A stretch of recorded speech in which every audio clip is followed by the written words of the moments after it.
মান লাম ইউসাল্লি ফাহুয়া কাফির, যে ব্যক্তি নামাজ পড়ে না সে কাফির।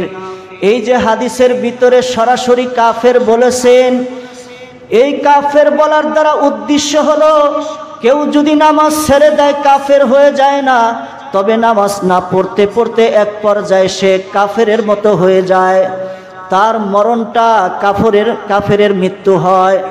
নামাজহীন ব্যক্তির মৃত্যু আর নামাজ পড়নেওয়ালার মৃত্যু একরকম হয় না। নামাজি ব্যক্তিকে হেফাজত করবে তার মৃত্যুর সময়, নামাজি ব্যক্তিকে তার নামাজ হেফাজত করবে তার কবরের ভিতরে। কিন্তু যে ব্যক্তি নামাজ ছেড়ে দেয়, যখন আজরাইল এসে পড়বে ওই মুহূর্তে শয়তান তাকে ধোঁকা দিতে থাকবে।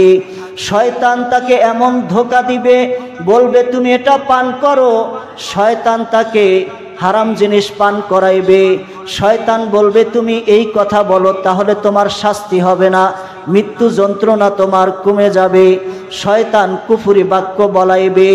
নামাজ যার ডাল স্বরূপ নাই, ওই মুহূর্তে মৃত্যুর যন্ত্রণা এত কঠিন হবে। মৃত্যুর যন্ত্রণা থেকে বাঁচার জন্য শয়তানের কথায় পড়িয়া বান্দা তখন কুফরি করবে, কুফরি মরণ নিয়া মৃত্যুবরণ করবে। ভাইরা আমার, এজন্য আমাদের প্রত্যেকটি বান্দা বান্দির জন্য 5 ওয়াক্ত নামাজ পড়া ফরজ। যদি কেউ ছেড়ে দেই, এই ছেড়ে দেওয়ার কারণে আস্তে আস্তে আমার ভিতরে কুফরি কাজগুলো বাসা বাঁধবে। এক পর্যায়ে আমার অন্তরের ভিতরে দিনের কোনো মহব্বত থাকবে না, দিনের যত আদেশ আসবে আমার কাছে ভালো লাগবে না, রাসূলের সুন্নাত ভালো লাগবে না। এক সময় আমার কুফরি মরণ হয়ে যাবে। হযরত হুসাইন রাদিয়াল্লাহু তাআলা আনহু এবং সাহাবায়ে কেরাম, তাদের উপরে একের পর এক কত শাস্তি এসেছে, কত জুলুম নির্যাতন এসেছে, কিন্তু এরপরেও এক মুহূর্তের জন্য তারা কখনো নামাজ ছেড়ে দেননি। হুসাইন রাদিয়াল্লাহু তাআলা আনহু কারবালার ময়দানে চতুর্দিক থেকে ঘেরাও হয়ে গেছেন। তিনি যেদিকেই যাইতে চান তাকে যেতে দেওয়া হয় না। ওই ফুরাত নদীতে পানি পান করবেন, পানিও পান করতে দেওয়া হয় না। ওই মুহূর্তে হুসাইন রাদিয়াল্লাহু তাআলা আনহু তার দল নিয়া এবং ইয়াজিদের দল নিয়া একই সাথে নামাজ পড়েছেন, নামাজকে ছেড়ে দেন নাই। যেই মুহূর্তে শত শত সৈন্যবাহিনীগুলো রক্তক্ষরণ করেছে, তাদের তাজা প্রাণগুলো দিয়ে দিয়েছেন, এরপরেও নামাজকে ছেড়ে দেননি। সর্বদা নামাজের প্রতি তারা গুরুত্ব দিয়েছেন। এমন এক মুহূর্ত চলে গিয়েছে যে হুসাইন রাদিয়াল্লাহু তাআলা আনহুর কাল্লাটা কাটা হয়েছে, তার গর্দানটা কাটা হয়েছে। ওই মুহূর্তেও আল্লাহকে এক মুহূর্তের জন্য তিনি ভুলে যাননি।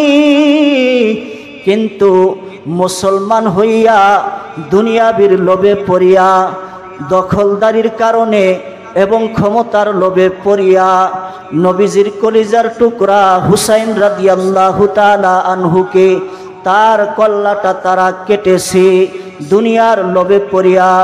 আজকেও আমাদের এই দুনিয়াতে দেখা যায়, দুনিয়ার লোভে পড়িয়া, নেতার মায়ায় পড়িয়া, নেতার কথার দাম দিতে গিয়া, দলের কথার দাম দিতে গিয়া মানুষ মানুষকে হত্যা করে, নির্মমভাবে হত্যা করে। দিলের ভিতরে একটু দয়া হয় না, মায়া হয় না।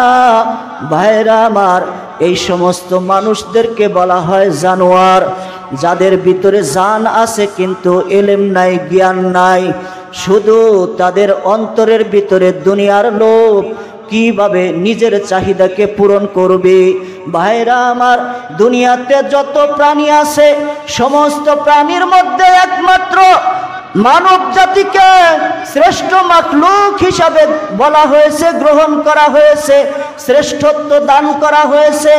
মানুষ আর জিন ব্যতীত যত মাখলুকাত আছে, গরু ছাগল হাঁস মুরগি যত প্রাণী আছে, এদের ভিতরে প্রাণ আছে, চলাফেরা করার মতো যতটুকু দরকার ততটুকু তাদেরকে গাইডলাইন হিসাবে ইলম দিয়েছে, কিন্তু মানুষের মতো তাদেরকে ইলম দেয় নাই।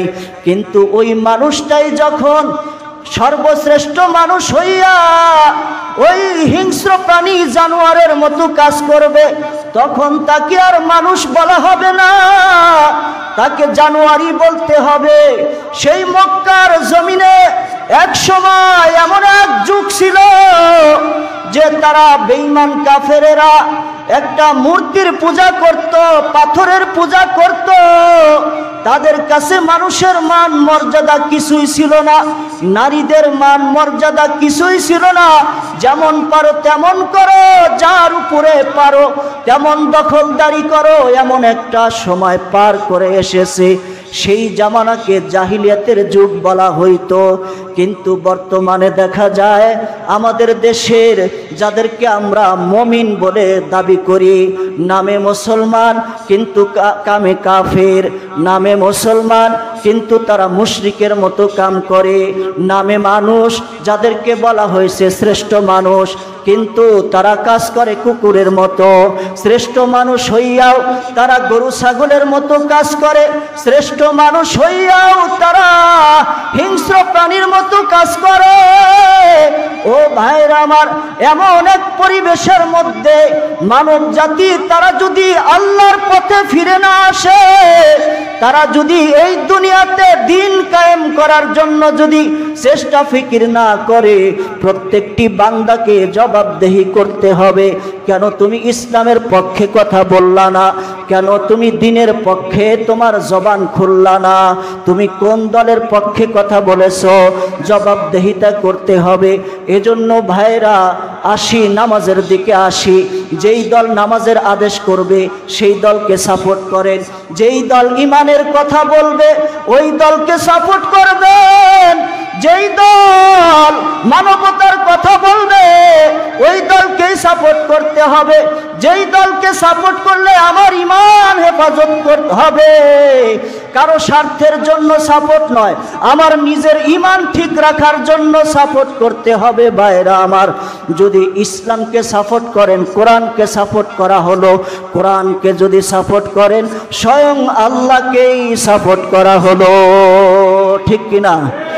আল্লাহ পাক আমাদেরকে বুঝার তৌফিক দান করুন, 5 ওয়াক্ত নামাজ পড়ার তৌফিক দান।